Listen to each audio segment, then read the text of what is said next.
What is up, everyone? Flatline here, and today I am so excited to finally be sharing with you all the knowledge that I have gathered about the skill tree in Crimson Desert. I'm currently about 250 hours of playtime in the game, as well as 87 artifacts spent in the skill tree. The way I'm going to be breaking this video down is moving in a clockwise spiral pattern, starting with the Tier 1 blue abilities, followed by the Tier 1 red abilities, followed by Tier 1 green.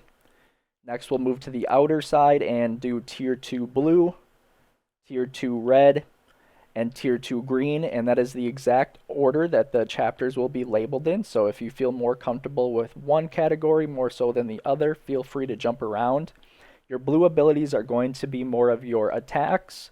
Your red abilities will be more movement / elemental skills, and green is going to be more utility. With all of that out of the way, let's jump right into Tier 1 Blue. The main reason I wanted to talk about the Tier 1 Blue skills first is because they were the ones that I found myself using the most early on, so I feel like they are the most impactful to level up. The Armed Combat skill, as you can see on the right side of my screen, is currently level 5 of 5. Whereas if we go to a skill such as multi-shot, it does not have a level indicator telling you that there is not any extra levels to this skill. What you see is what you get. So it's important to actually click into these skills that have extra levels so that you can actually read what the extra levels on that skill are going to be unlocking for you. It is also worth mentioning that each of these skills will have additional requirements to unlock them. If you notice on the right side of my screen where it says Armed Combat, there's the ability description followed by 4 icons.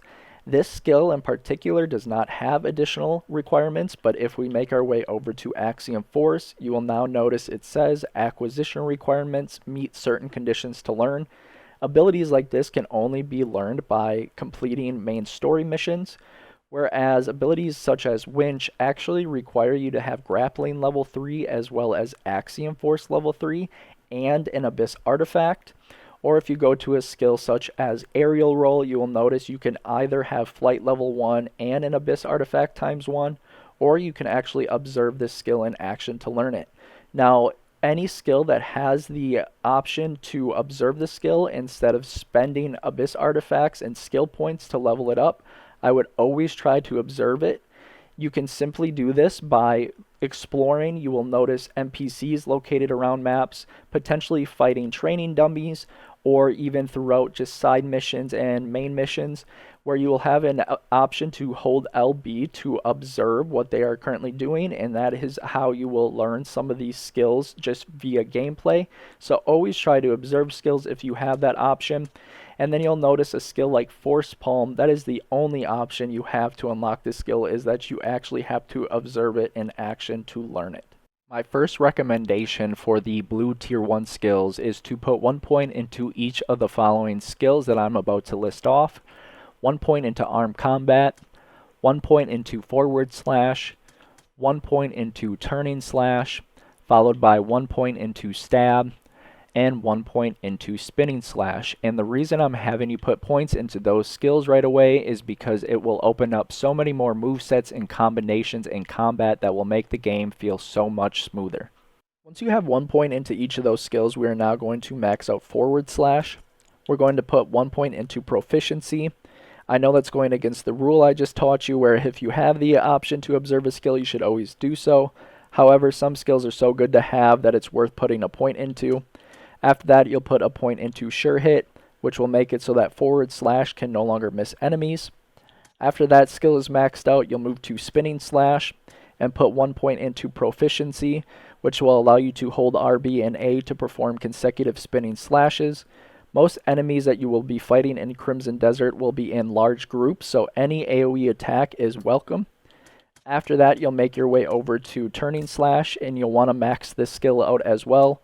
Put a point into Proficiency, followed by a point into Expertise, and then a point into Rend Armor. Rend Armor is what we're mainly after here. It's going to allow Turning Slash to ignore Super Armor, which is really good against bosses, as well as to send enemies flying, which is really good again when you're fighting against large groups. Any form of crowd control where you can knock enemies back or stun them will give you time to get your stamina back, heal up, and just make it much easier for you to fight in combat. After that, you'll want to go out to stamina. I'm going to consider these big circles in each tree still a part of tier 1 because they're very important. So we're going to put probably about 4 or 5 points into stamina. You'll notice as you continue to level up this skill that the abyss artifacts required are going to continue to go up exponentially. So you'll notice with my skill being at level 8 it is requiring 4 abyss artifacts, which in my opinion is just too much now for only 20 stamina. So once you get to a certain point like that, you're going to start to spread out into other skills. This is where it starts to get weird in tier 1. There's some things in armed combat that can be worth taking. I do like evasive slash. If you put a point into that, you can now hit RB and B to strike while dodging backwards. It's almost a better version of your dodge roll. The other thing that I kind of like in this tree is charge, which is while guarding, press A twice to charge forward and smash an enemy with your shield. It just gives you a sense of movement early on. So those might be something worth taking in tier 1 blue still. However, as you start to get to like marksmanship, I don't find myself using the bow enough to make it worth leveling up. I decided to put some points into it to see how it was, and it's not great. So I would maybe hold off on marksmanship unless you're somebody that really loves the bow. Charge shot is also using the bow, so kind of same rules apply there, and same with multi-shot. So once you got like 4 or 5 points in stamina, that's when we're going to start making our way over into tier 1 red. Now the thing with red tier 1 is there isn't a whole lot you'll have access to early on, unfortunately. The main thing is once you get Axiom Force from the main story mission, you'll want to put a point into aerial maneuver. This will allow you to hold and release L to lock onto a target and then tap X to leap a great distance. It's basically a grappling hook. There's also aerial swing, which is pretty cool as well. You can put a point into this. I'm currently using maneuver way more than swing, but I do think swing is going to be something that's going to be much better to use later on in the game once more of us have access to some of the slam abilities. But right now it feels a little underwhelming when compared to the maneuver, so I would definitely put a point into maneuver. After that, the only thing you're going to be worried about early on is the health. This is crucial. I think so many people underestimate health and defense in games like this. They're all about attack, and I get it's cool, how much damage can I do, but you can't do any damage if you're dead, right? So if you're finding yourself struggling to stay alive, put points into health early on. It's going to be the same rules as stamina. The price to level it up is going to increase exponentially, so keep an eye on that. But you'll know more than I will because you're playing the game yourself with your character. If you feel like you're missing out on health and could use some extra survivability, health is always a good thing to put points into. The main last thing that I would talk about in this tree, and probably my favorite skill in the game, is flight. However, flight has the same thing with Axiom Force, where it requires you to do a main story mission. So once you get access to flight via the main story mission, I would absolutely recommend putting a point into Swift Flight, which will then allow you to press A to reduce air resistance and fly faster during flight. I use this spell to get everywhere. I literally combine like aerial maneuver, latch myself to something, shoot myself in the air, and then I'll like fly off a mountain and use the flight skill to fly around. So this is definitely highly recommended once you have access to flight to level up Swift Flight.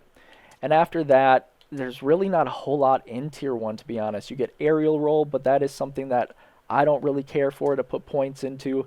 Focused aerial roll might be worth it down the line, but it's something that you will unlock later on.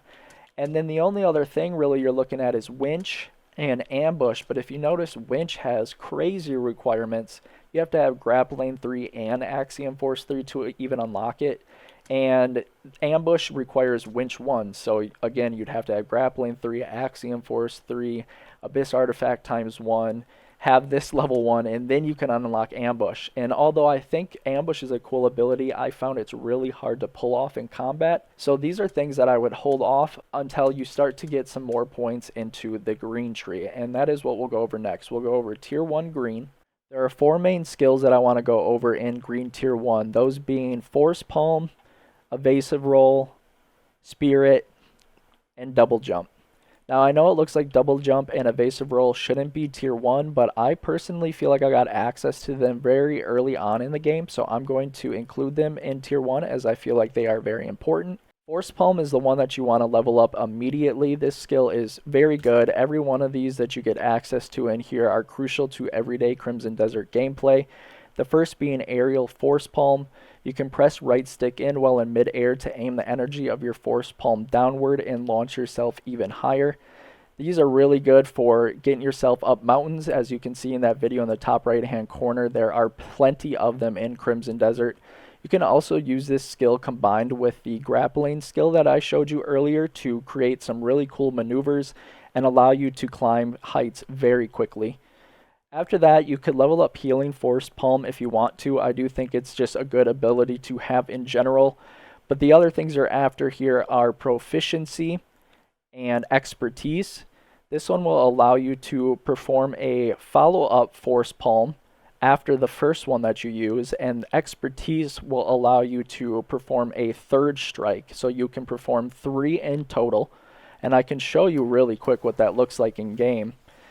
You just jump looking downwards, and then you'll follow that up with a right stick, and you can go 3 times if you want, and you can just see how high you can get. So that combined with some of the other abilities, like you can either go, you know, jump, jump, jump into a grapple if you wanted to, and grab up on the tree, or you could even grapple first, which is what I usually do, followed by a double tap, and then 3 force palms. And then you can glide in the air once you have the flying ability unlocked, tap A to fly even faster, and you can just start to see how all these abilities start to work hand in hand. I should also mention that Force Palm is a great combat ability, one that you can combo 3 times together once you have level 3, and the third interaction will actually create a shockwave, and you can even see it just knock down that tree in the distance. That'll actually act as another form of crowd control when facing huge mobs of enemies. You can knock them all backwards and onto the ground, give yourself time and space to heal up, get healthy, get your stamina back. It's also a really good attack to use against bosses to stagger them. You'll start to notice bosses highlight themselves in red when using certain abilities, and that actually means that the Force Palm ability is a ability that can stagger them and cancel that specific attack. So if you see a enemy, specifically a boss, charging some sort of attack, you can use Force Palm to actually cancel it, and I've used this a lot myself in boss encounters, and it's helped me out so much. Evasive Roll and Double Jump were both abilities that I found relatively early on and learned via observation, but I was also doing a lot of exploration, so if these aren't things that you've learned yet, I would definitely put a skill point into each of them. As you can tell, Evasive Roll is very good for survivability, and Double Jump is really good for mobility. It also can be misleading. Most of us are used to leveling up skill trees in order of like connecting dots. But you can see over on the right side on the tooltip, it does not indicate on either of these abilities that you need to have keen senses or focus leveled up. So somebody will have to test that out and comment below after doing so if it works for them that they are able to level up Evasive Roll and Double Jump without having keen senses and focus leveled up first, but I believe that is the case. The other important ability in Tier 1 is Spirit. Spirit is basically mana in any other game. It's going to be used for casting abilities like your Force Palm. And if you don't have enough Spirit to cast your abilities, then what's the point of even having the abilities, right? So having more Spirit is always great. It's going to apply to the same rules as stamina and health, where the cost requirement to level the skill up is going to become exponential. So at level 5, I'm already at Abyss Artifact times 4, and that's only to get a plus 10 max Spirit increase. So this is where I'm going to start going into some of the Tier 2 stuff, and it shouldn't take me as long. We'll go ahead and jump right into Tier 2 Blue right away. Blue Tier 2 is all about being a UFC fighter, so if that has been a long time dream of yours, boy do I have the skills for you. I'm talking about skills like grappling, unarmed combat, pump kick, drop kick, clothesline, vault, body slam.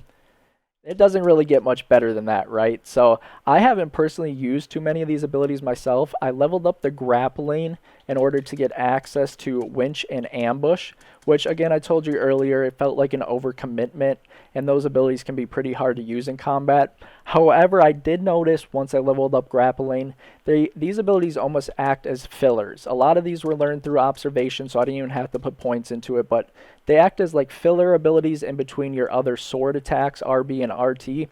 And I do think there's a place for them. I just don't think the place is now. I think that's something that you pick up later on in the game once you worry about some of the other priorities. Tier 2 Red has some really cool abilities that are worth prioritizing, but they're really hard to unlock. I've only been through Hernand. I'm 100%ing each zone as I go, so I'm 250 hours in Hernand. But I have yet to find any of these requirements, such as Flame Strike, Frost Mantle, Lightning Surge, Storm Veil. My assumption is these are Abyss Gears that you will probably put into a weapon slot, potentially an armor slot, that then will give you access to be able to level up these abilities. But I think they're probably something found in the later territories, so unfortunately it's not something you'll have access to right away. But if you do, I would definitely level it up, because it seems like it's just passive abilities going onto your attacks that you're already using anyway, so why wouldn't you have it, right? And obviously Frost Mantle, Flame Strike, we also got Lightning Surge and Storm Veil, all great abilities, but I think unfortunately they're going to be ones that take most of us a little longer to get. So definitely check these out if you get the chance and use them when you are able. Last but not least, we have Green Tier 2. I first want to mention Keen Senses and Focus because I didn't really go over them in Tier 1. Focus feels pretty underwhelming overall. It is nice to have because it does allow you to regenerate spirit when pressing left stick and right stick in. However, you are vulnerable when using the ability, and it takes a long time to regenerate the spirit. The only thing that makes it somewhat better is Focus Repulsion, which allows you to press RB while in focus, or left stick right stick when hit to repel everything away. However, I do feel like there is better uses of your resources. The other skill is Keen Senses. You'll notice I currently have it level 3 of 3. It says it enhances swift actions with the power of nature. However, I haven't noticed too much of a difference since leveling it up. Overall, I don't think it's worth your points. The only thing I maybe noticed was a bit of slow-mo when hitting a perfect time dodge, but I don't know if that was just placebo. So you guys will have to comment below and let me know what you think about Keen Senses. The one that I do think is worth leveling up in Green Tier 2 is Nature's Echo. This ability will actually create an illusion that replicates your attacks. Again, and we're just talking about passive damage here. You're going to be using those attacks anyways, such as forward slash, spinning slash, and echoing stab. And you'll notice when I use the ability, you'll actually see the illusion replicate that same attack. It is only a certain attacks. However, having that as an added effect is just going to increase your damage. So definitely level up Nature's Echo. The other ones in this don't seem to be too great. You could argue Diving Force Palm is not terrible. However, you need to acquire that via story missions. And then the other two are Focus Shot, which I just, again, don't use the bow enough, followed up by Force Palm Pulse, which is, again, feels underwhelming. So those are all the abilities that I would recommend and all the skills. I really hope this video helped you guys. If it did, please make sure to leave a like, comment with feedback, or if you have any other video ideas. And until next time, peace out.